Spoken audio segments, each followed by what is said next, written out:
Hey Murphy, let's learn about the quantization of energy. The quantization of energy describes how energy occurs in discrete units known as photons. Think of it as buying eggs. You can buy 1, 3, or 5 eggs, but you can't buy half an egg. The amount of eggs you can buy is quantized, meaning that you can only buy a certain number. Like these eggs, energy is also quantized.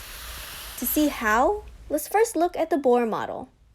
At the center of the Bohr model lies a positively charged nucleus with electrons inhibiting a set of discrete energy levels. As the photon bumps into the electron absorbs a discrete amount of energy that was stored in the photon. This helps to promote the electron to a higher energy level.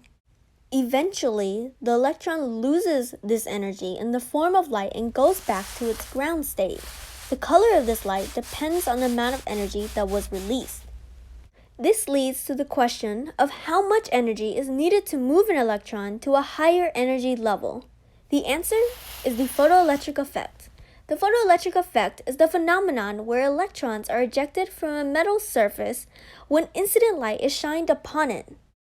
In this light, each photon has a discrete amount of energy in it, which can be found by energy is equal to Planck's constant times frequency. As the photons hit the metal surface, the electrons absorb the energy and momentum of the photons. The electrons are ejected from the plate only if the frequency of the photon is higher than the threshold frequency to eject the electron. The higher the frequency, the more electrons will be ejected at a faster rate. For example, red will eject less electrons at a lower rate than violet because it has a lower frequency. Electrons will only be ejected at certain energies similar to what happened in the Bohr model. If the photon has enough energy to eject from the metal plate, the excess energy becomes kinetic energy. Based on the equation, kinetic energy is equal to Planck's constant times frequency minus the work function. Kinetic energy increases with light frequency, but is independent of light intensity.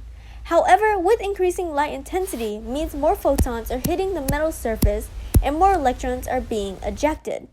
Notice that these deductions can only be concluded if energy is quantized. It is important to know that energy is quantized because it gives way to a new era of innovation. Without knowing this, you would have never seen this video. Not to mention, you would have never seen Murphy.